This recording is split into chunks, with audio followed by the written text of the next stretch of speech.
Hi, welcome back to Joe Blogs.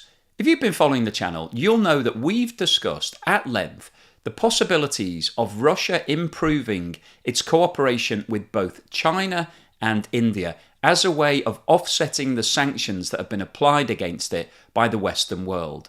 As you'll know, Russia has lost a huge amount of business because of those sanctions.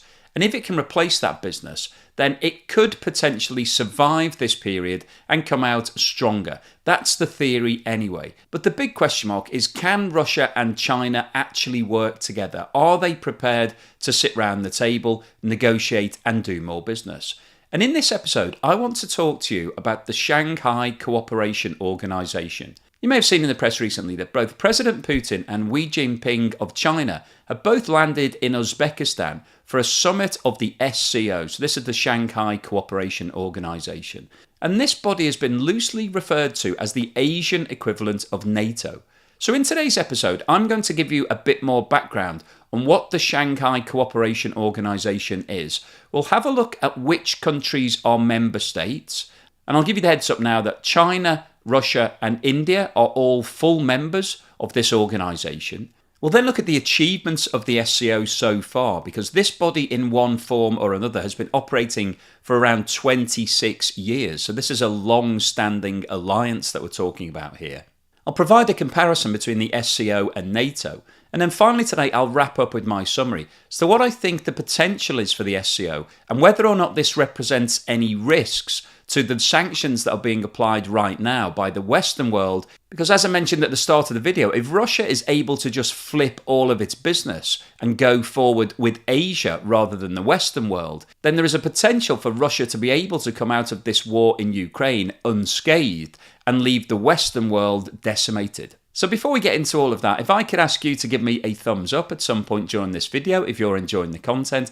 Please subscribe if you haven't done so already. I'm on a very long-term push for 1 million subscribers, which is a long way from where I am right now. But if you're a regular viewer and you haven't subscribed yet, please hit that subscribe button. Don't forget, I always include chapters in these videos, so if you don't have time to watch the entire video, you can skip through things. And if you'd like to support the channel, please have a look below where you'll find links to YouTube, Super Thanks and membership, as well as Buy Me a Coffee and Patreon.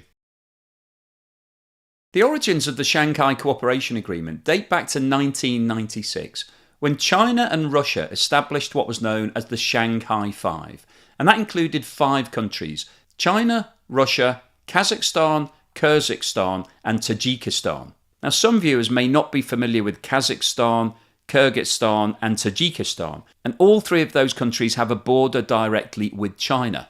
Following the breakup of the Soviet Union, there was a lot of disharmony between the former Soviet states, and there was a lot of conflict and fighting over borders. China had dual concerns. Firstly, it was concerned about conflict and warfare on its borders, and secondly, it wanted to improve its relationship with Russia. So the Shanghai Five was established with a common goal of sorting out border disputes between the 5 member states, and also with a view to clamping down on any forms of terrorism within those countries.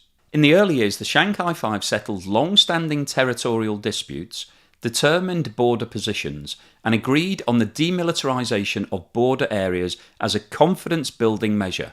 In terms of anti-terrorism, in 1996, China launched its Strike Hard campaign against separatist groups. These groups were supported by various militant outfits operating in neighbouring countries, notably in Central Asia, Afghanistan, Pakistan and Turkey, all of which served as potential safe havens and training grounds for these militants.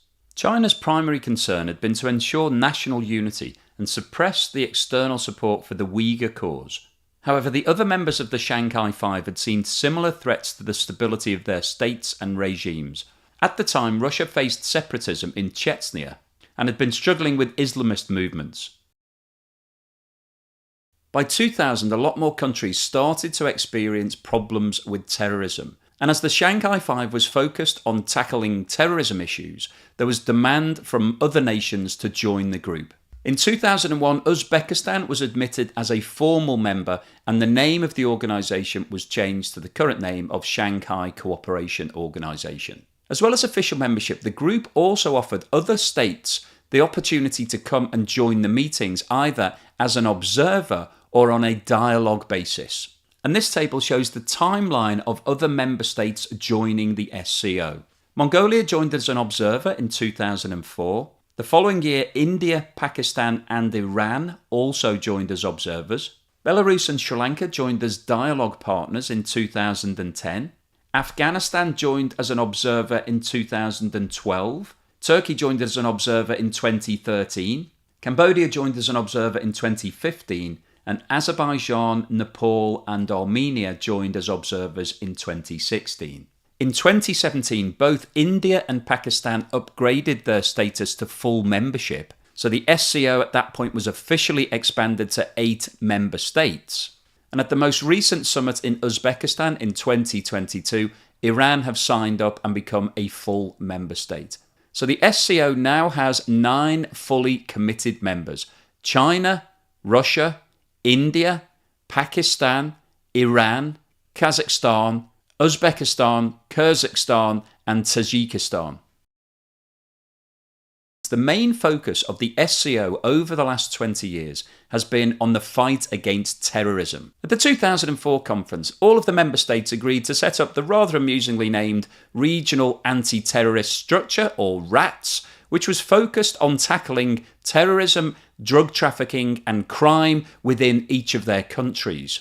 This was followed up in 2007 with the disappointingly named Collective Security Treaty Organisation, CSTO, which doesn't really mean anything. I much prefer RATS, far more amusing. And the primary focus of the CSTO is the fight against financial security, crime and drug trafficking offences. The final area that the member states are focusing in on is cybercrime, and in 2009 they declared an information war. So collectively they're trying to stop cybercrime and digital crime.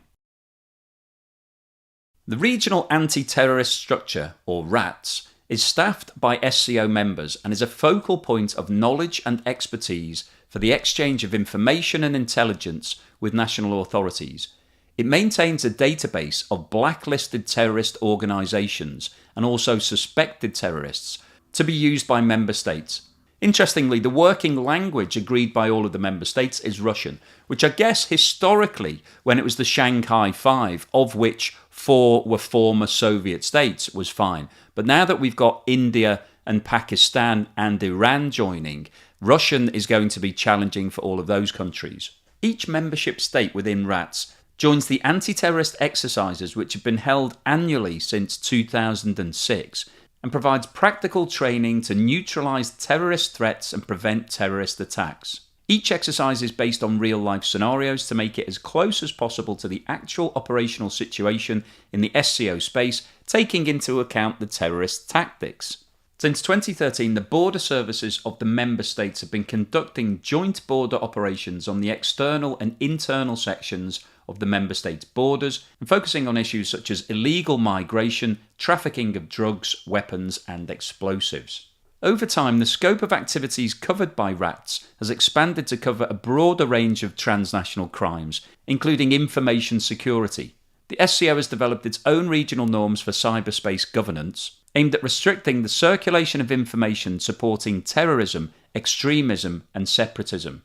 Alongside counteracting terrorism, the SCO also has an agreed anti-narcotic strategy, and China has proposed to step up cooperation in counterfeiting drug trafficking and to upgrade the competence of RATS. In 2009, a joint action plan was signed with Afghanistan to tackle terrorism within the country. In 2014, the United Nations commended the SCO for its commitment on issues vital for Afghanistan's peaceful and stable future. However, it stressed that for these efforts to be effective and sustainable, it's critical that they're underpinned by respect for human rights and fundamental freedoms.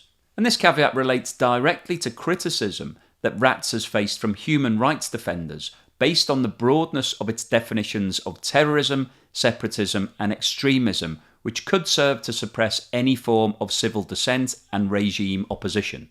It's been argued that the SCO has used a legal grey zone as an internationally agreed definition of terrorism does not yet exist.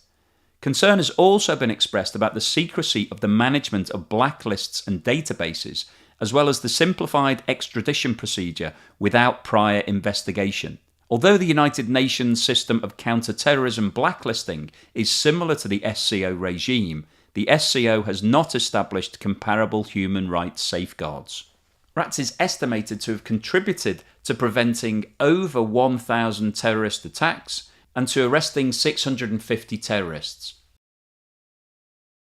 In terms of the other achievements of the SCO, it's been relatively limited. In 2006, Russia proposed the creation of an SCO Energy Club as a non-governmental advisory body to coordinate the energy policies of SCO energy suppliers and consumers. The proposal was propelled by a series of bilateral energy projects launched into Central Asia with Chinese but without Russian participation. In 2013, 7 years after the original Russian proposal, a memorandum of understanding was signed by SCO members, observers and dialogue partners. However, to date it has only acted as a discussion platform for business and government agencies. Analysts are sceptical about the Energy Club's prospects and point to competing interests among suppliers striving for profit maximisation and between suppliers and consumers seeking energy security. Now, one of the major opportunities that you would expect the STO to offer all of its member states is economic development.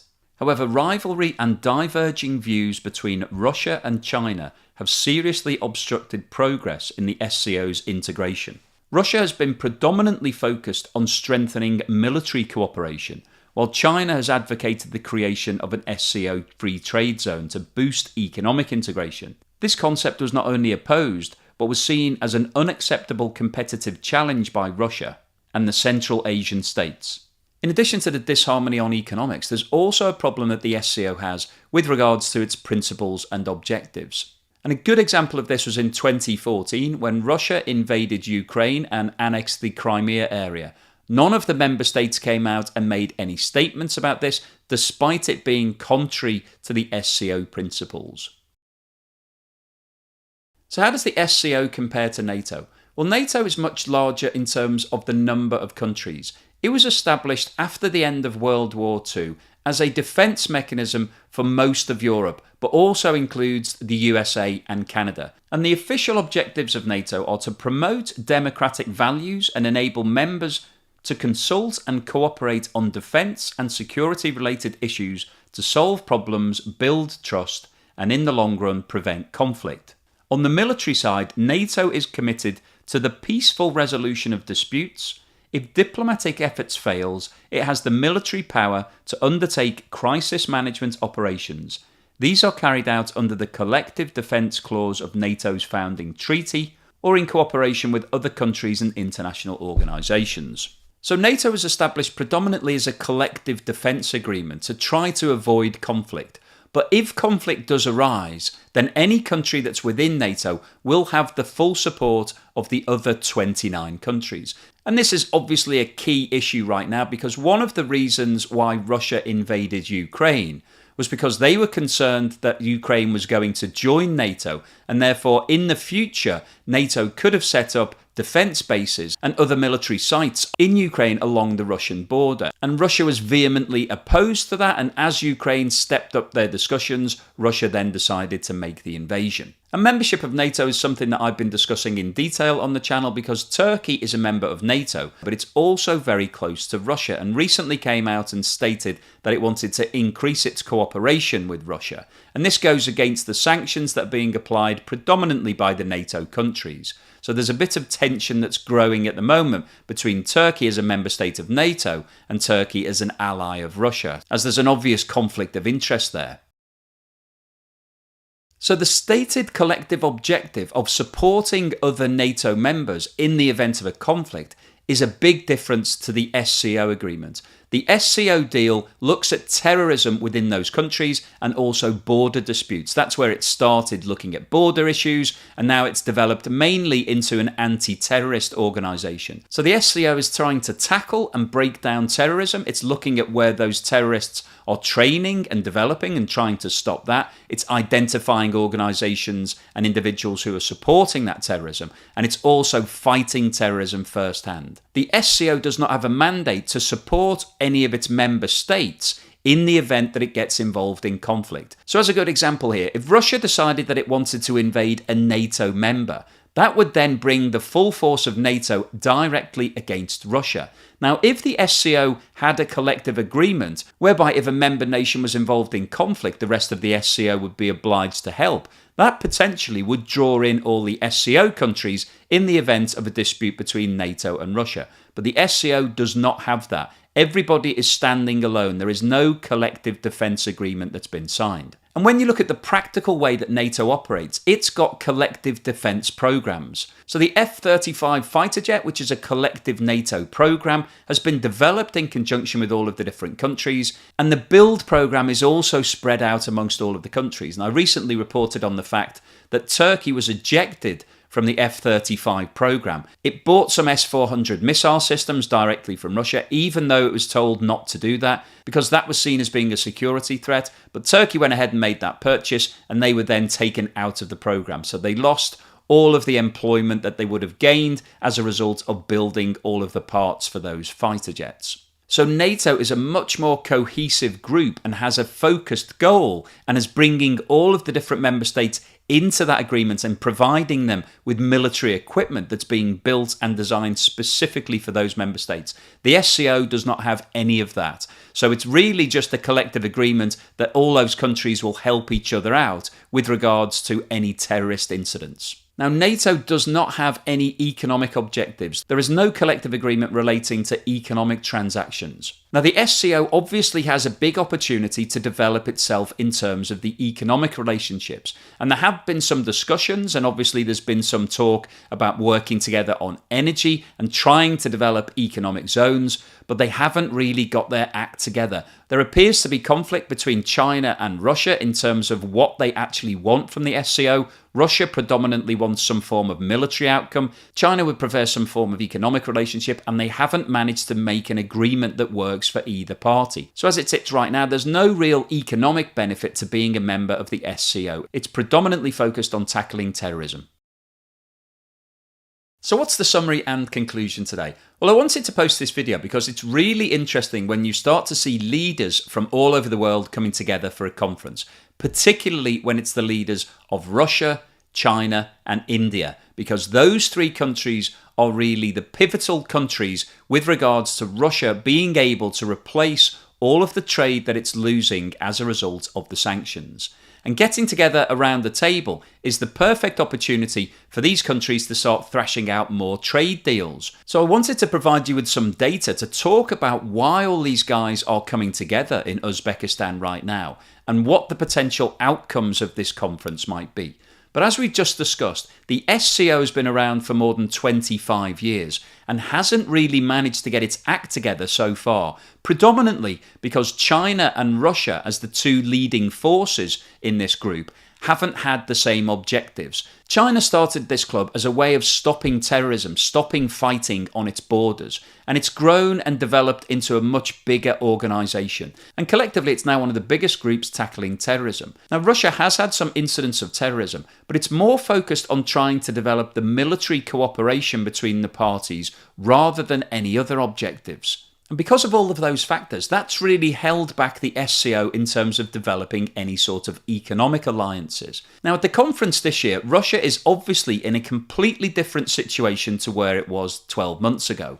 All of the sanctions are starting to kick in. Russia is losing sales to the West, and it needs to find new trading partners. So there is a possibility that President Putin could take this meeting as an opportunity to try to develop more economic relationships with the other countries. But I don't think the other countries have gone into this meeting with that frame of mind. They're coming together to talk about defence and fighting terrorism. So I think the bigger question here is whether or not the SCO could develop into being more of a NATO alliance, to being a collective defence agreement. And if it was to do that, then that could potentially represent a security risk to the West. Because if you had a defensive alliance between Russia, India and China, you're talking about a big chunk of the global population. China and India both have around 1.4 billion people. So they are the two biggest countries in the world from a population perspective. So theoretically, this could be a very powerful alliance. However, China and India are predominantly focused on economics. They're not looking to set up any form of military defense alliance with Russia, particularly, I think, because of what's happened over the last 6 months. Since Russia has invaded Ukraine, I think everybody is cautious about Russia's objectives and what they're trying to do from a political perspective. So at this moment in time, I would be very surprised if China and India want to get together closer on a military basis with Russia, because they don't really know what Russia are going to do next. They're under pressure in Ukraine. I reported on it recently. They've been losing ground. They lost around 6,000 square kilometers recently. And nobody really knows what President Putin's next move is going to be. He may decide to move more people and military equipment into Ukraine and try to regain that ground, or he could decide to do something else. But either way, right now is not the right time for India or China to suddenly sign an agreement that they will back Russia in any future military campaigns, because Russia is in the middle of one right now. And if they did sign that, then obviously that would bring those two countries into this conflict overnight. So I don't think that the SCO will develop to become more like NATO. In fact, it's probably less likely to now that Russia have invaded Ukraine.